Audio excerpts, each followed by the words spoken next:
Hello les gars, j'espère que vous allez très bien. Bon, je me trouve sur le chantier de l'hôtel et comme vous le savez, Alain et Augustin sont là, sont en Côte d'Ivoire, à Abidjan actuellement. Et j'étais en train de leur parler de tous les problèmes que j'ai sur le chantier de l'hôtel. Vous regardez, on a l'impression que le chantier reprend à peine parce que je trouve qu'il fait pas mal de modifications avec la nouvelle architecte que j'ai. J'espère que tout va bien se passer. Donc en discutant, ils m'ont dit les gens qui de la Chine auraient pu te permettre d'économiser énormément d'argent sur ce ça et puis de gagner en temps. Donc, ce que j'ai fait, ce que j'ai envie qu'on fasse aujourd'hui, je leur ai dit, bon, allons sur le chantier, et puis vous allez me dire qu'est-ce que la Chine aurait pu m'apporter. Vous savez bien, pour ce projet, je voulais travailler à 100% avec des Africains. Okay, donc, les gens qui me disaient, mais oui, travailler avec la Chine, tu aurais pu aller vite et tout, je ne voulais pas les écouter. Cette fois, mon cœur est resté ouvert. J'ai dit, bon, je vais entendre ce qu'ils ont à dire, et je vais voir combien la Chine aurait pu économiser sur ce projet.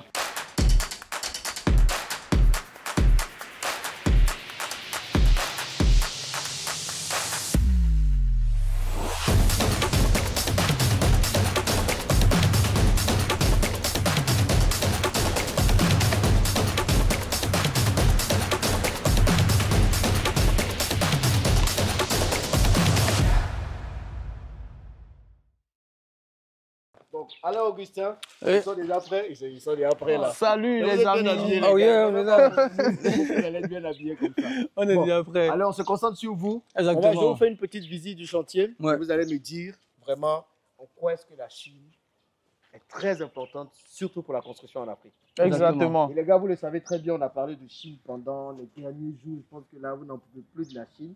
Mais c'est l'endroit où il faut être, c'est le business qu'il faut faire. Et vous allez voir que pour la construction, pour tous vos projets de construction de maisons et tout ça, vous allez voir comment il faut vous prendre pour éviter les erreurs que moi j'ai déjà commises. Bon allez, on va commencer là et je vous dirai un peu qu'est-ce qui est quoi et vous allez me dire comment j'aurais pu gagner d'argent et en temps. Effectivement, parce que l'objectif aussi, lorsqu'on fait entrer la Chine dans les projets, c'est d'économiser. Parce que tu nous as parlé des coûts que vous avez déjà investis, tu nous as parlé aussi de... Faut pas le dire, j'ai un peu... Je ne vais pas le dire, je vais pas le dire. Parce qu'on s'est dit que tu aurais pu économiser au maximum. Tu aurais pu économiser au maximum. Donc, l'objectif aujourd'hui, c'est que le projet en phase de finition, là, on va essayer de montrer aux abonnés aussi ce qu'on aurait pu faire et ce qu'on peut faire maintenant. Parce que tu viens avec nous en Chine, justement dans le cadre aussi de l'achat de certains matériaux, parce que tu nous as dit que c'était un prix d'achat. J'ai trouvé que c'était abusé. Je me suis dit, c'est pas possible, les carreaux, pas à ce prix-là. Le gros souci que les gens ont, c'est la qualité. C'est pour ça que moi, je vais aller. Exactement. Parce que quand c'est chinois, ça coûte moins cher, mais il n'y a pas forcément la qualité. Pas du tout, pas du tout. Ça, c'est un mythe, d'accord? Et c'est aussi à cause des importateurs, parce que vous avez toutes les qualités en Chine. Mais on va continuer la visite pour commencer à parler des trucs concrets. Ok, bon. Ne regardez pas, je ne suis pas venu sur le chantier, ça fait plusieurs semaines. Là, on a la salle de conférence. Là, ici, c'est quoi? Voilà, ici, c'est la salle de réception. La salle de réception. Donc, la réception, on aura le meuble de réception là. Ok, comme ça. On va travailler dessus, et puis là, on a une salle de conférence qui est juste là. Bon, déjà, je pense que est-ce qu'on mélange directement sur les meubles, en même temps, on va sur les carreaux? Parce que ce que moi, je vois ici déjà... Parlons des carreaux déjà. Voilà, donc les carreaux, je crois que, tu sais, on a fait visiter des usines de carreaux, oui. De carreaux qui produisent déjà les carreaux chaud devant toi. Ah bon, sur place? Sur place, chaud. Exactement, tes motifs. En même temps, et on ira là-bas aussi ensemble. D'accord, c'est des top usines. D'accord, c'est vraiment des top usines. Donc, bon, voilà, ils auraient pu te fabriquer ces carreaux-là. Et je pense que, est-ce que tous les carreaux sont déjà mis dans l'hôtel? Bon, en tout cas, comme vous voyez, on a acheté tous les carreaux. Ok, donc voilà. Un peu partout. Ok. Il reste juste au niveau de la place de la piscine. Là, ok. Donc, il y a aussi ce truc-là qu'il y a une entreprise qui fait souvent, c'est qu'on lui donne les plans, les photos, et déjà, ils te font un 3D. Ah bon? Ils te font un 3D. Attends, je vais ranger ton micro vite fait. Ouais, vas-y. Ils te font 3D. Ils te font un 3D, en fait, de à quoi ça va ressembler l'intérieur ici. Le meuble de réception. Ça reste qu'on a besoin d'aller en Chine pour ça. Tout le monde non, aujourd'hui tout le monde le fait, mais la différence ici, c'est que là, on est dans un projet. C'est une très bonne question. Ici, sur ton projet, ici, on est sur un projet qui est déjà en phase de finition. Et là, par exemple, l'usine peut t'aider dans tout l'ameublement. Parce que c'est l'un des trucs que tu n'as pas encore fait ici, parce qu'on est sur les gros œufs. Et l'ameublement est ce qui va donner de la personnalité à ton hôtel finalement. Et quand je vois les coûts déjà que tu nous as donnés, ici, je me dis, autant qu'on aille tout chercher. Et ce qui est intéressant, lorsqu'ils vont te faire ces 3D-là, de ce que va ressembler à ton hôtel, sur chaque détail, ils vont te dire les prix. C'est-à-dire que la table de réception qui sera ici, combien ça va coûter? Combien ça va coûter, quel matériel, quels matériaux, etc. Quelle qualité aussi et quel niveau de qualité. Parce qu'on a fait des vidéos avec un de nos partenaires qui s'appelle Georges. D'accord, c'est une grosse entreprise qu'on appelle OSS. Donc, ils fournissent tout, finalement, pour la décoration intérieure des hôtels. Et c'est eux qui travaillent avec les Radisson Blu, les Hilton, les IHG, Intercontinental, etc. Donc, comme on est dans un projet d'hôtel, c'est intéressant de travailler avec eux. Ok, donc déjà les carreaux, la première chose. Et là, vous voyez les plafonds. Là, on a décidé, j'avais mis ce qu'on appelle des lambris. Oui. Oui. En bois. À chaque fois que je venais en bois, à chaque fois que je venais, j'avais mal au cœur. Je disais ça à la fin. Je dis, on a tout enlevé. Vous allez voir un peu partout, on a tout enlevé. Exactement. Et puis maintenant, du coup, là, on s'est dit, on laisse comme ça pour l'instant. Mais aujourd'hui, voilà, non, pas forcément parce qu'aujourd'hui, il y a des revêtements spéciaux qui existent. On ira dans ces usines-là aussi, que ce soit des revêtements muraux, au niveau du sol aussi, parce que l'une des choses, et malheureusement, le carreau a été déjà mis, mais aujourd'hui, les Chinois sont passés au niveau où on ne met même plus de carreaux. C'est-à-dire on met des revêtements qui ressemblent à des carreaux, ce qui, au toucher, on dirait des carreaux, mais c'est dessus. Et c'est comme si des dessins dessus, et c'est très solide. Très solide. Ça ne se casse pas comme un carreau, c'est pas soluble comme parfois c'est un carreau peut pénétrer de l'eau, etc. Surtout pour les douches. Et même, nous, on l'a vu dans plein d'hôtels. C'est-à-dire, il y avait un ingénieur parmi nous, que je salue d'ailleurs, et qu'est-ce qu'il a dit? Il vient, il touche le truc. Moi, je n'ai jamais su que ce n'est pas du carreau. Du carreau. Il vient, il me dit, non, t'inquiète, tout ce qu'il y a à l'hôtel, ce n'est pas du carreau. Je dis, what? Ouais. Pourtant, ça le toucher, exactement, c'est pas du carreau. Comme, et ça coûte comme du carreau. 2 fois, 3 fois moins cher qu'un carreau, beaucoup plus résistant qu'un carreau. Tu vois, et c'est des revêtements qu'on peut trouver de tout type, hein. Sur les murs, on peut les trouver, sur le plafond aussi, on peut les trouver. Donc, on ira aussi dans ces usines-là. Ça te donnera aussi pas mal d'idées pour voir quel type de revêtement utiliser ici. Vous avez intérêt à regarder la vidéo si vous voulez construire votre maison en Afrique. Exactement. Parce que c'est des topos comme ça qu'on va donner sur chaque chose. Exactement. Pour vous aider, quoi. Après, on a les fenêtres. Voilà, les portes, voilà, les fenêtres. Ici, nous sommes en Afrique et forcément, les moustiques, ça ne pardonne pas. Maintenant, on va mettre des moustiquaires de toutes les façons. Oui, mais aujourd'hui, Georges, voilà. les entreprises fabriquent directement ça. Plus, en fait, c'est trois volets. 3 volets. Donc, ici, tu as 1, 2, Voilà. 3 volets. Et puis, tu as les moustiquaires que tu mets. Exactement, coulissant. Tu as un côté où tu gardes des moustiquaires. Exactement. Exactement. Donc, ici, en Afrique, souvent, on achète les moustiquaires ou bien les gars, ils refont un autre avec les moustiquaires. Et après, pour le nettoyage, c'est compliqué. Et on doit aussi faire des trous dans le mur pour les fixer dans des barres qui ne sont pas jolies. Donc aujourd'hui, c'est intégré à l'intérieur. Oui, mais parce que c'est des choses qu'on voit. On accompagne nos clients aujourd'hui dans leur projet. On a un projet de 15 étages au Cameroun qu'on est en train de fournir à un de nos clients qui était venu au China Business. Donc, à un moment donné, quand tu te mets dans la construction, tu es obligé de comprendre ces trucs-là. En fait. Donc les portes et les fenêtres aussi, au début, quand on est venu, on a dit est-ce que c'est double vitrage ou pas? Parce que bon, les gens ici, c'est un endroit calme, même parfois, les gens veulent être isolés totalement. L'isolation totale, est-ce que c'est double vitrage? Mais j'ai constaté vraiment qu'en Afrique, sincèrement, avec un vitrage, c'est bon. C'est vraiment suffisant. Les Européens sont trop fatigants à ce niveau-là. À ce niveau, ouais, ça fait le boulot. Ici, l'idée, c'est qu'on a compartimenté l'hôtel. On a une première partie accueil, salle de conférence, après il y a les parties, j'ai envie de dire, dortoir. Donc là, ce sera plutôt calme. Ouais. Toute la partie récréative. De l'autre côté, vers la piscine. Là-bas. Et aussi, voilà, ici, il y a une usine qui fait, par exemple, qui fabrique les meubles. On a commandé des meubles de bureau chez eux. Et ils vous fabriquent les meubles. Donc, tu vas. C'est pourquoi c'est en tant que le bois, je suis en train de donner des cours. Donc, je laisse ça. Et voilà, cette usine-là, ils font. En fait, tu regardes le design qui correspond réellement à la salle et ils te fabriquent les meubles immédiatement. Donc, ça, vous dites immédiatement, c'est quoi, à la seconde? Non, pas à la seconde. En fait, ils te les fabriquent. Sur place, adapté aussi. Adapté. Sur mesure, voilà. Exactement. Voilà. Exactement. Et bon, moi, je dirais aussi que sur ce volet, c'est le prix. Parce que tu as sincèrement les meubles ici. Si par exemple, tu veux aller sur des meubles totalement africains, tu peux leur donner par exemple des designs, ils vont te le faire. Mais le truc, c'est que tu n'auras pas les mêmes coûts. Parce qu'ils travaillent avec la machine. Et l'homme sans la machine est un esclave. Donc, tu as ça de ce côté-là et je pense que c'est Let's go. Au niveau des dortoirs. Bon, des dortoirs, des chambres. Bon, ça finit bientôt, ne vous en faites pas. Quand les gens voient ça comme ça, moi-même, parfois, quand je vois, je me dis, mais quand est-ce que ça va finir Ouais.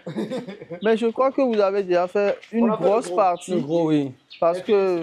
Les finitions, en fait, je veux qu'on prenne le temps. Mhm. Même si ça doit faire 5 mois finalement. Parce que quand tu presses les artisans, Ils vont te n'importe faire du quoi. n'importe C'est quoi. ça. Et ils disent après, c'est parce que tu m'as pressé. Oui, Donc oui, je dis, c'est combien de temps vous avez besoin pour faire. Prenez le temps, on va faire. Là, on les pressant quand même un peu, sinon ils vont jamais se presser. Exactement. Donc ici, tous les arbres vont forcément pousser. Est-ce Ils qu'il vont pousser. fallait qu'on commande les arbres aussi Non, de pas Chine? du tout. Non, je pense qu'il y a des choses, dont on n'a pas Non, besoin. mais les gars, Peut-être qu'ils allaient nous sincèrement. sortir des arbres qui poussent Mais, en 2 minutes. peut-être il fallait faire venir tous les gars qui allaient faire le gros œuvre que des Chinois. Comme ça ira plus vite. Mais les gros œuvres, comment on allait vite, c'est sur les finitions en réalité qu'on traite. Ok, C'est sur les ok. finitions, donc c'est là qu'on a vraiment besoin de Chinois. Mais là, on a utilisé des briques en terre cuite, ça c'est forcément une tradition ici. Exactement. Donc on a voulu quand même faire un truc assez africain. Mais c'est pas, on ne voit pas ça tout le temps, donc c'est aussi ça la complexité du projet. Parce que c'est comment embellir quelque chose qu'on dit moche. Exactement. Donc et la Chine aurait pu nous aider peut-être à avoir, c'est surtout sur les finitions, Ouais, ouais, C'est ouais. finition très important les parce, meubles et tout voilà. ça. Parce qu'on peut voir au niveau même des chambres, on peut voir au niveau des chambres aussi, au niveau de la finition des chambres, tout ce qui va être sanitaire. Sanitaire. Voilà, tout, voilà. On les a commandés, on les a pas encore reçus. On aurait pu. Voilà. Exactement, on aurait pu parce que il y a aujourd'hui, au niveau des sanitaires, il y a des choses très avancées, hein, très avancées et tout, qui permettent quand même d'être à l'aise quelque part. Donc voilà, il y a pas mal de choses. Est-ce que tu as un modèle de décoration en tête? On a plein. On a déjà, pour chaque chambre, on a déjà le modèle et tout. C'est juste qu'il faut trouver, bon, avec la nouvelle architecte d'intérieur, on travaille dessus. C'est les bons meubles ici. Oui, Exactement. sur place. L'erreur que j'ai faite, et ça j'avoue, c'est de ne pas avoir tout acheté avant de commencer. Ouais. Pourquoi? Mais la prochaine fois, non, c'est mieux. Hmm. Ça te permet de gagner en temps. Exact. On va t'acheter tous les carreaux, tous Ouais, les sanitaires, ouais. tout. En Chine, peut-être tu mets tout Dans un conteneur. C'est ça. Et puis tu fais venir. Et- Ça avance au fur et à mesure, tu as déjà tout. Ouais. Et surtout ça, c'est-à-dire, tu peux aujourd'hui acheter tes carreaux, tu les fous dans un conteneur, tu achètes par exemple les profilés pour l'aluminium aussi, tu les mets dans un conteneur, tu achètes définitivement tout ce qui est sanitaire aussi, tu les mets dans un conteneur, les tables, etc. Bref, tout ce dont tu peux avoir besoin, tu fais 2,40 pieds ou 3,40 pieds. Et là, le temps que le gros œuf finisse, Tout tu est es bien prêt. prêt. Donc les gars sont prêts. Et là, ça va vite après au niveau des finitions. Mais c'est ça. À l'instant, tu disais que tu cherches à construire. Exactement, oui. Chez moi, à Calavi. Et c'est ce que, on sera ensemble en Chine, c'est ce que je vais faire. Parce que là, avec l'architecte, on est en train de travailler maintenant sur le design et sur tous les plans. Parce que c'est ça aussi l'une des choses, l'une des erreurs que les gens font. Lorsqu'ils veulent venir en Chine, ils ne font pas de plan. Et surtout, lorsque vous travaillez avec les bonnes maisons d'architecture, vous aurez tous les plans. C'est-à-dire le plan électrique. On doit savoir dans la maison tout le réseau électrique, tout le câblage électrique. On doit avoir ce plan-là. Le plan de plomberie, on doit l'avoir aussi. Études de sol, tout ce que vous voulez. Et quand les Chinois ont ça, ils vont vous faire les matériaux, vont tout vous envoyer au millimètre près. Parce que beaucoup d'inquiétudes, et je sais que la communauté aura, c'est-à-dire, si je commande une barre de fer ou c'est pas d'aluminium et ça vient et que ça ne rentre pas dans ma fenêtre, comment je fais? Mais une des choses qui coûte trop cher aujourd'hui, que disons la vérité, et beaucoup de gens ne le voient pas. Les gens ne le voient pas beaucoup, c'est la déco. Parce que sincèrement, si tu veux faire la déco juste d'une pièce ici, pratiquement tu te tapes dans des centaines de mille de francs CFA. Ah non, mais tu dis ici, pour faire l'ameublement, la déco et tout, on parle de 3 millions quand même. Par chambre, par pièce. Et là, on n'a pas plus de 20 pièces ici. Donc, réellement, là-bas, au moins, tu peux faire ton conteneur de déco. Là, il pleut. Tu peux faire ton conteneur de déco. Et franchement, moi, il y a un truc qui est surprenant, c'est que quand on décore bien une chambre, tu rentres dedans, c'est épuré, c'est aéré. Voilà. Mais ça coûte de l'argent. Ouais. Tu cherches des choses ici au pays, tu ne trouves pas. Ou bien c'est trop cher. Beaucoup moins cher. Beaucoup moins cher, franchement. On parle de quel gain en pourcentage comme ça? Oh, moi, je pense que tu peux faire... vas-y. Franchement, plus de 50% quand même. Oui. C'est mes beaux. Non, non, parce que sincèrement... Moi, je serais un peu large, je dirais entre 30 et 50. Oui, parce que quand on voit les prix, et quand tu seras avec nous, tu verras les prix, tu vas te rendre compte que franchement, les prix sont exagérés. Oui, ici. Exagérés. Après, tu achètes là-bas, mais je te donne un exemple, d'accord? au niveau du mobilier, d'accord, les tables, les chaises et tout, parce qu'on a fait la vidéo. Donc, tu prends les chaises de bureau, a... par exemple, on est à 20 €, 30 €. 30 €. Quelque chose qu'on trouve chez Orca Déco, par exemple, à 117 000 francs CFA. Et en plus, c'était en promotion, 30% de réduction. Avec leur qualité bizarre. Tu vois? Okay. Donc, même si tu commandes ce truc-là à 30 €, avec la douane, que tu m'as dit 40% souvent à Abidjan, tu es toujours rentable. On est à plus de 50%. Bon, voilà. Après aussi, le vrai problème de la Chine, c'est d'avoir des fournisseurs de qualité. D'aller directement à la source. Et ça, c'est ce que nous on fait. Voilà. Mais sincèrement, ce que nous on fait, on ne va pas marger directement dessus. On ne va même pas marger surtout pour ceux qui viennent en Chine, mais c'est de les amener vers les meilleurs fournisseurs. Le prix du fabricant ne peut jamais être le prix du distributeur. Parce que moi, je fais de la distribution pour des usines chinoises. Par exemple, au niveau des sacs, j'ai 65% de réduction. Ok. Voilà. Tu vois? Okay. Donc, tout ça, c'est beau. Mais moi, j'ai la question. Et moi, c'est ça, en fait, qui me chiffonnait. C'est pour ça que je ne suis pas allé en Chine, pour ce projet et tout. C'est qu'on se dit, finalement, on est africain. On veut promouvoir l'art africain, on veut promouvoir les artisans africains, on veut promouvoir les matériaux africains. Si on doit maintenant partir en Chine pour tout acheter à la fin de la journée, que se passe-t-il de l'économie de nos pays en fait? Non, je dirais quelque part, non, moi c'est quelque chose, c'est une réalité. Mais quand je vois ce que tu dis, je vois aussi ton expérience et l'expérience d'autres personnes, parfois nos artisans nous découragent. Parce qu'à la fin de la journée, c'est de l'argent qui est mis ici. Je veux bien soutenir l'art africain, mais si je dois faire 4 fois le budget, parce que le maçon a fui, parce que si non, pour les soutenir, à un moment donné, il faut arrêter les bêtises. Il y a toujours quelqu'un qui dit que la solidarité dans la pauvreté amplifie la misère. Allez, pasteur.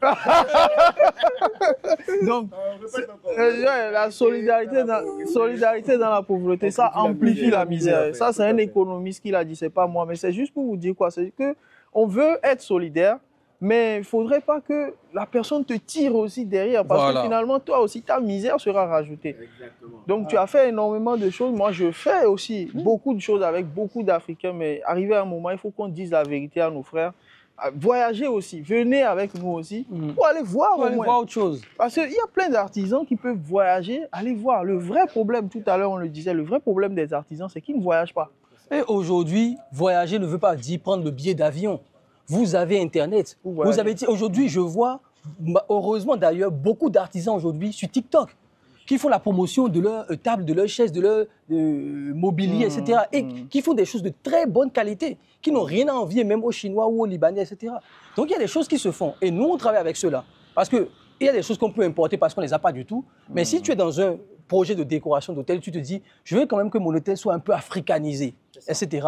C'est tout à fait normal d'importer une partie des choses dont tu as besoin, les sanitaires, etc., de la Chine, parce que ça te coûte 2 fois, 3 fois moins cher. Et si tu veux peut-être une décoration africaine, par exemple cette paillote ici, on ne va pas l'importer de la Chine, parce qu'ils n'auront même pas ça. Donc il y a forcément des choses qu'on prendra ici avec des artisans honnêtes et sérieux avec lesquels on va travailler. Donc pour moi, c'est un faux débat. Parce qu'à la fin de la journée, c'est l'économie qu'on veut dans nos poches, ce n'est pas du gaspillage pour soutenir quelqu'un. Forcément. Ok. Bon, on a laissé les suites et tout ça, pas besoin. Donc là, on est en train de mettre à niveau la piscine. Ok. On peut mettre à niveau. Donc là, on aura un bon... Oh, il pleut là. Donc là, ça commence à pleuvoir. Ce sera... Ok. Du coup, on aura la belle plage ici. Ça va finir. Ça devait finir depuis mi-décembre, mais bon. Ils m'ont dit de ne pas les presser. Donc, j'essaie quand même de faire du bon boulot. Donc ici, qu'est-ce qu'on aura? C'est les carreaux encore. On aurait pu prendre un autre vêtement. Non, il y a d'autres vêtements ici. Il y a un autre vêtement, j'ai oublié le nom, mais en tout cas qui est tout lisse. Exactement. Un peu comme du béton. Béton ciré. Qui est très beau aussi. Et puis, bon, tout ce qu'on peut se faire ensemble. Même au niveau de la piscine, hein, je pense aujourd'hui, mais c'est déjà fait, mais aujourd'hui, il y a des piscines qui sont comme de grands jacuzzi, finalement, qu'on pose. Et il n'y a plus, je t'assure, non, c'est très, je t'assure, c'est très intéressant. J'aime bien ce débat-là. Non, mais c'est vrai, parce que... Laissez-moi les histoires qu'on peut. Non, mais c'est vrai, c'est vrai. C'est comme les... 300 mètres carrés. Tu vois, ce qui me fait plaisir, Augustin, ce qui me fait plaisir, c'est que quand on n'a pas vu, il y a toujours le doute. Je te dis non, mais laissez-moi ça. Mais est-ce que quand tu verras dans ta maison? Non, on verra. Moi, les piscines, moi, je ne le fais pas. J'ai une histoire. Je le dis parce que, non, moi, personnellement, je ne mettrai jamais de piscine chez moi. Pourquoi? Parce que je me suis noyé déjà. J'ai failli mourir dans une piscine. Donc, j'ai cette phobie de piscine. Donc, je ne mettrai jamais de piscine. Je le dis tout le temps. Ouais, j'étais dans le coma, tout ça, quand je devais avoir 5-6 ans. Donc, c'est quelque chose, personnellement, je n'aime même pas de piscine. Tu t'es noyé? Ah oui, c'est incroyable. Même pour les enfants, voilà. C'est surtout pour les enfants. Pour les enfants aussi. Et on a vu Davido, hein. On a vu Davido. J'ai même un ami aussi ivoirien qui a eu des jumeaux et des enfants sont rentrés dedans. Je ne dirai pas la suite. Mais personnellement, moi, la piscine, c'est un no-go. Personnellement. Si on veut aller à la piscine, on se lève. On se lève et il y a la sécurité, il y a les mesures de sécurité. Donc, personnellement, moi, je ne mettrais pas. Des piscines préfabriquées. Préfabriquées, tout. Mais ça, pour le transport, ça se passe comment? Voilà, des trucs qu'on met sur des bateaux, etc. Il y a quand même un coût, hein, il faut le dire. Mais il y a des solutions qui existent. C'est pour dire qu'il y a des solutions qui existent, qui peuvent être économes aussi et technologiques finalement. Parce qu'il y a pas mal de choses, des vagues, ça te crée des vagues, ça te crée des trucs. Donc, ça, oui, ça change un peu l'ambiance, tu vois. On verra tout ça. Moi, j'étais très sceptique avec ces histoires de Chine, là, j'avoue. Très, très sceptique. Mais bon, je vous l'ai déjà dit, je vais en Chine cette fois. Donc, venez avec moi. Voilà. Venez voir. C'est vrai, peut-être qu'il faut faire tomber toutes les barrières qu'on peut avoir. Juste aller découvrir et puis voir tout ce qu'on peut saisir avec la Chine. Exactement. Non, mais c'est bien. C'est bien. On va voir ça. On aurait pu peut-être économiser 30% au moins du budget. Oui. Sincèrement, tu aurais pu économiser. Peut-être même un peu plus, mais bon, c'est pas grave. On peut économiser ce budget-là. J'ai enrichi certains Africains, des Libanais aussi. Des Libanais aussi. Mais bon, c'est pas grave. Mais est-ce que ça ne va pas glisser, ça? Non, ça glisse pas du tout. Ça glisse pas, hein? La piscine, de toutes les façons, l'intérieur doit être bien lisse. Ouais.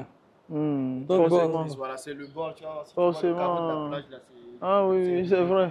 Voilà. Ça doit être lisse, ouais. Ah, en fait, dans ma tête, ça ne doit pas glisser, en fait. Donc, les amis, je pense qu'il faut faire le voyage comme Jean-Yves pour venir voir parce que là, on a parlé de l'hôtel, mais sachez aujourd'hui que même en Chine, dans la construction, dans l'immobilier, on a les préfabriqués. Je sais que les gens sont dérangés sur les préfabriqués, énormément sur les préfabriqués. Et je pense que tu aurais dû quand même rajouter juste là 2-3 capsules de préfabriqués. Peut-être que je vais venir avec des capsules. Voilà. Créer des univers. Des univers, tu vois, de préfabriqués. Donc, on fait un mélange un peu comme tu l'as fait, un peu traditionnel, etc. Plus de la modernité et tout. Et ça va donner un cadre assez sympathique finalement. Okay. Merci, architecte. C'est même bon. Les gars sont architectes. Quand vous faites du business, vous êtes obligé. D'être tout. Vous êtes obligé d'être tout en même temps. Bon, je ne vous demande pas de mot de la fin. Non, oui, parce que on sait. Bon. C'est bon. Vous savez, hein, pas de mot de la fin, mais l'idée en fait ici, c'est quoi?